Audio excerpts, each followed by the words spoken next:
I have been using the Pocket 3 for a little over 2 months now as a vlogging camera to capture landscape clips, even to help create these YouTube videos. But is it any better than just using your phone, which you always have with you anyway? And does this little camera live up to the hype? Well, today I want to give you my honest thoughts and talk about everything I love about the Pocket 3 and some of the things I think could be improved. Now, before we get into this, I think it's worth mentioning that DJI did not send me the Pocket 3. I paid for this camera with my own money. Now, one of the best features of the Pocket 3 has to be its portability. It's a very small camera, but it also only weighs 179 grams. Now, this is really helpful because it means when you're holding the camera vlogging, your arm's never going to get tired holding the camera.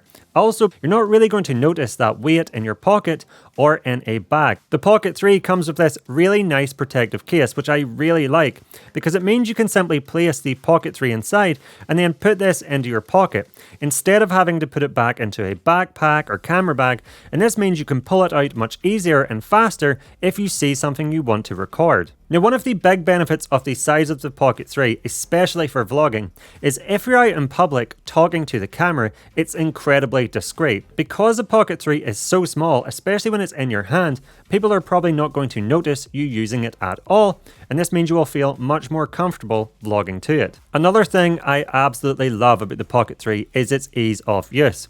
If you see something you want to capture, all you have to do is simply pull the Pocket 3 out, rotate the screen, the camera will turn on, the gimbal will automatically calibrate, and then all you have to do is hit record and you're capturing footage. It's that simple. You don't need to balance the gimbal, change settings, adjust the exposure. No, you just simply pull the Pocket 3 out, rotate the screen, and you are ready to go. Now, the screen brightness is 700 nits, and this allows you to clearly see everything you're recording when outside.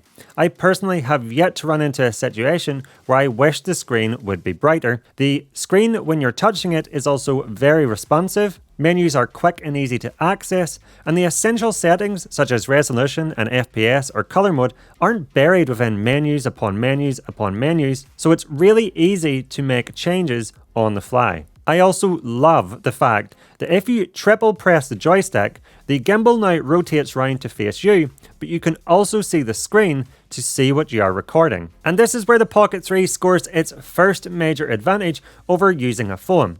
You see, if you're using your phone to record yourself, you have two options. If you want to be able to see the screen of the phone to frame yourself in the shot, then you need to record the video using the selfie camera. And this is going to result in lower quality video. Or if you want to use the better cameras on the back of your phone, you can no longer see the screen to frame your shot. Whereas if you're using the Pocket 3, you will be able to see yourself on the screen while you're recording the video, and I have found this to be massively advantageous. Now, another feature that I absolutely love on the Pocket 3 is its gimbal, and this gimbal offers 3-axis mechanical stabilization, and I have found this gives you super smooth footage when moving the Pocket 3 around. And because this is a mechanical gimbal, it also beats electronic image stabilization because the footage won't get cropped in. The footage captured when using electronic image stabilization on an action camera or phone will get cropped in slightly so that the algorithms on them cameras can smooth the footage out.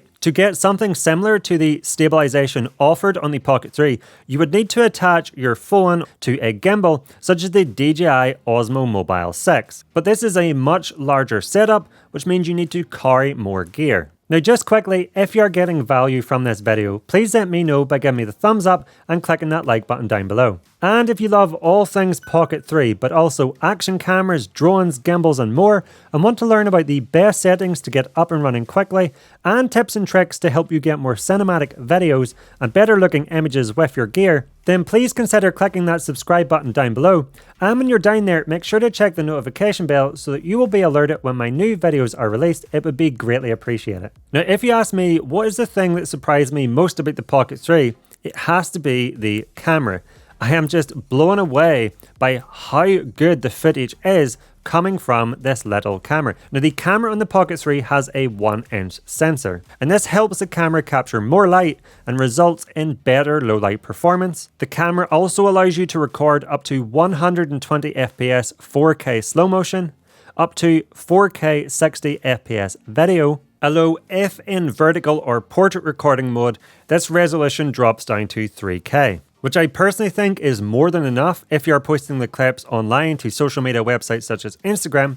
But there is one small niggle I have found when capturing footage, and that is if you're using auto exposure mode, the camera does tend to slightly overexpose the images, meaning they are slightly too bright.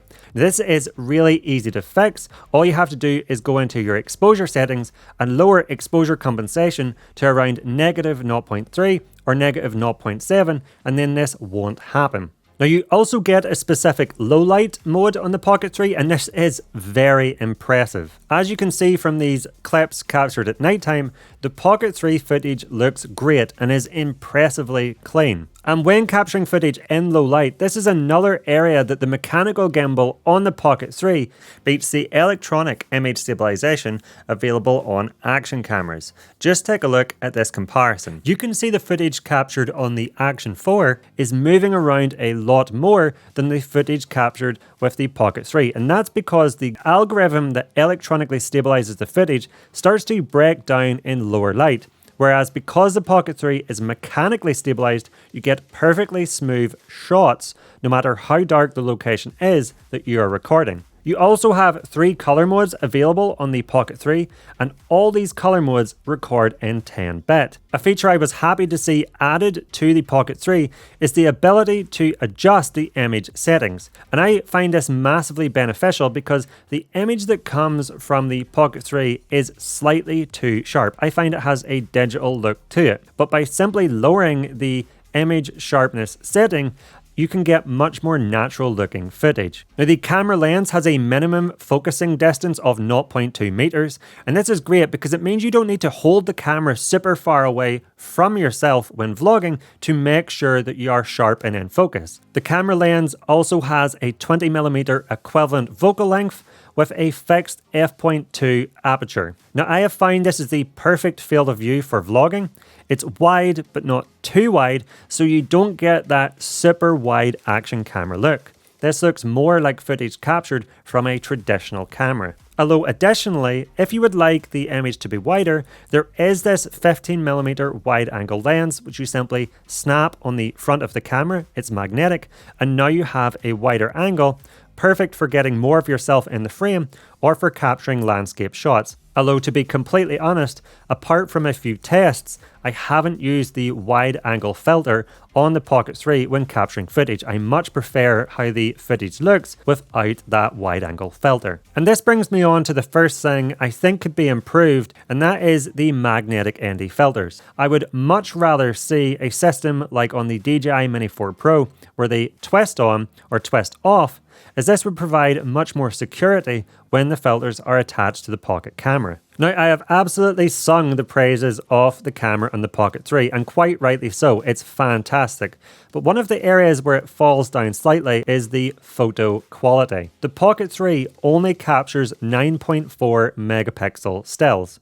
Now, these do look nice, and you can still capture raw images should you need more flexibility when editing them afterwards, but because they're only 9.4 megapixel, they don't offer much flexibility should you wish to crop the image in, and you shouldn't expect to be able to print these images out in large format. Although in saying that, the 9.4 megapixel images will be more than good enough if you are posting them online to social media. Now, how could we talk about the Pocket 3 without talking about active tracking? Easily one of the best features on this camera. Now, throughout my entire 2 months of using this Pocket 3, the active tracking has never missed a beat.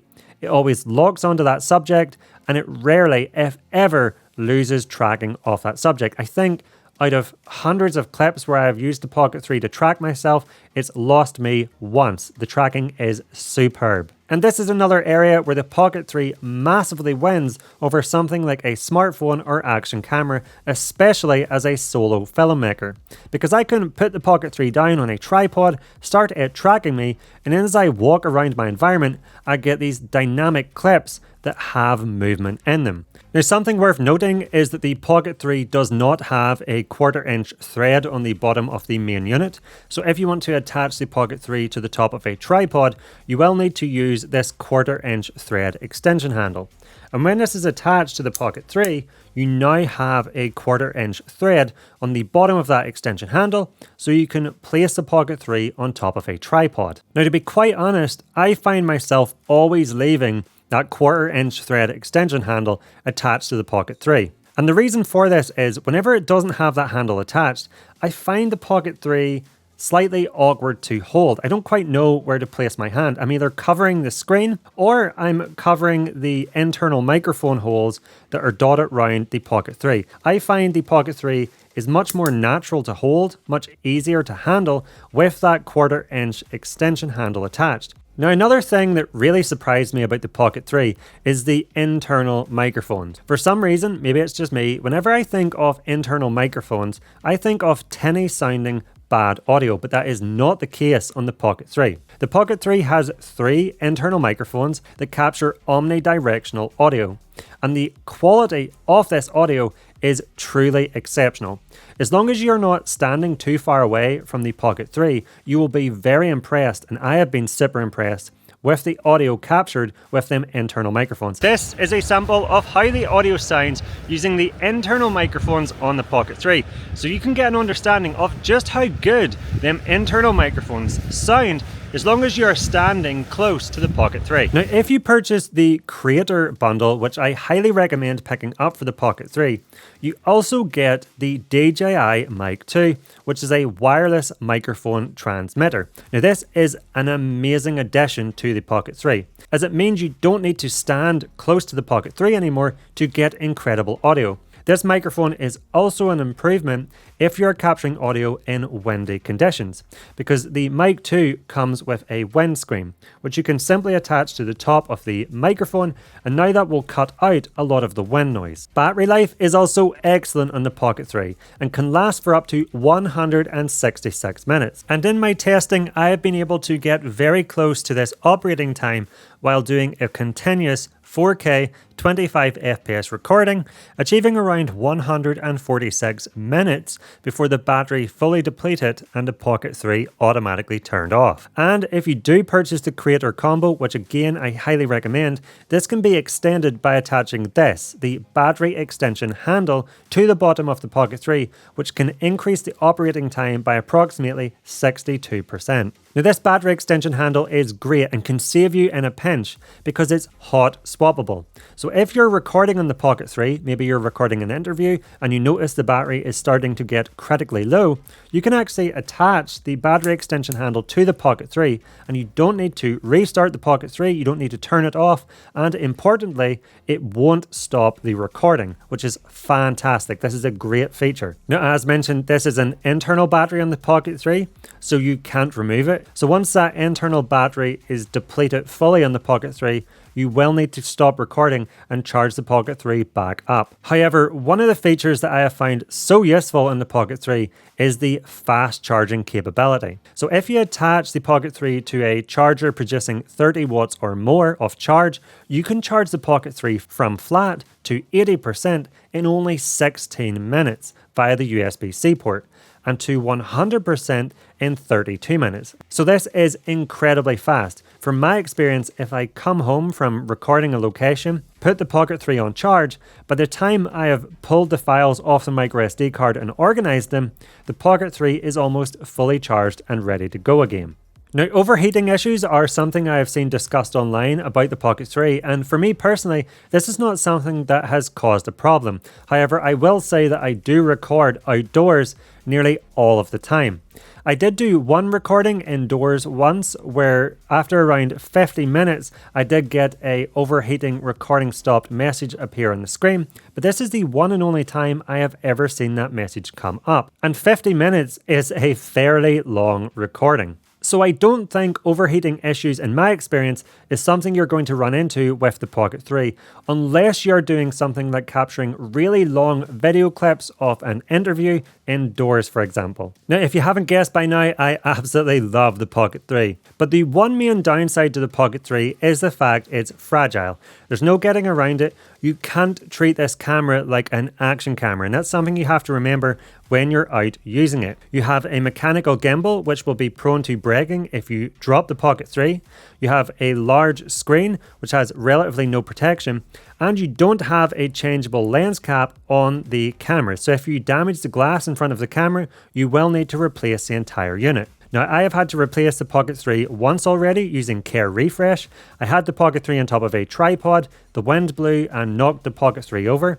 It landed on its screen, and although this screen didn't crack and there was no real damage, it started glitching, and after a few seconds the screen went completely black and was unresponsive. So if you are purchasing the Pocket 3, I highly recommend that you pick up Care Refresh, which is only a fraction of the cost of the Pocket 3 itself. Now, you can also purchase third-party screen protectors and camera protectors for the Pocket 3, and I have these fitted to my Pocket 3, and it's something I also recommend doing just to give the Pocket 3 some extra protection. Now, although it's really hard to find fault with this exceptional camera, there are a few things I would like to see improved after using it for the past 2 months. Now, the first thing that I think could be added with a simple firmware update is the ability to lock the exposure on the Pocket 3 itself. Currently, that's not something you can do.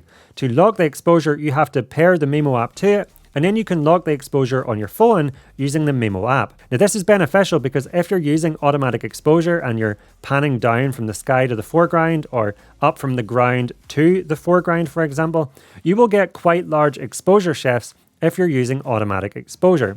But by locking the exposure, you will no longer get these jarring exposure shifts. But because you have to do it on the Mimo app and can't do it on the screen, this is just an additional step that makes it awkward to do.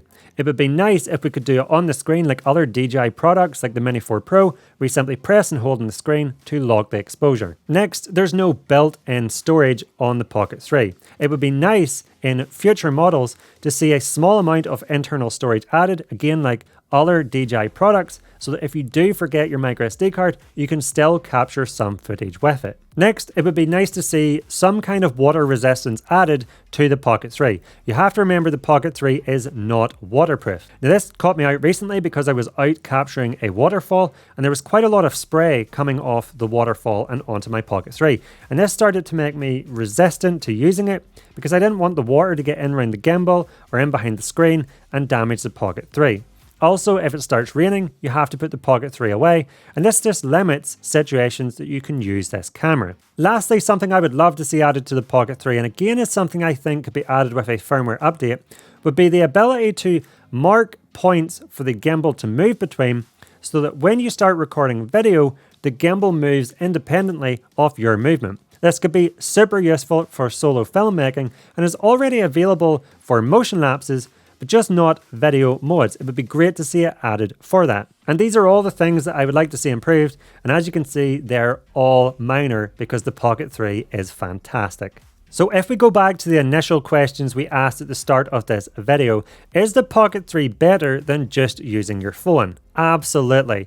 In my opinion, the image quality is better. The mechanical stabilization is much better than any electronic image stabilization offered by your phone, and you don't get the crop that would happen if you're using something like action mode on your iPhone. The ability to see the screen as you record yourself is great, and most importantly, the ability to set the Pocket 3 down and use Active Track to get dynamic shots if recording yourself is invaluable in my opinion, and something you just can't do with your phone by itself. And the other question was, does this little camera live up to the hype? And in my opinion, it absolutely does. It really, truly does. I have already recommended this camera to countless friends and family as it's so easy to use, so portable, so versatile, and yet the video quality is just mind-blowing. I have even started using this camera for some talking head shots and B-roll for my own YouTube videos. It's that good. If you're looking for a camera to start vlogging with, capturing moments, capturing yourself out exploring, or even starting a YouTube channel with, and you want the best bang for buck, then you can look no further, in my opinion, than the Pocket 3. Now, if you are planning on purchasing a Pocket 3 or you already own one, then here is a video going over 100 tips, tricks, and hidden features that I recommend you check out by clicking up here or in the description down below.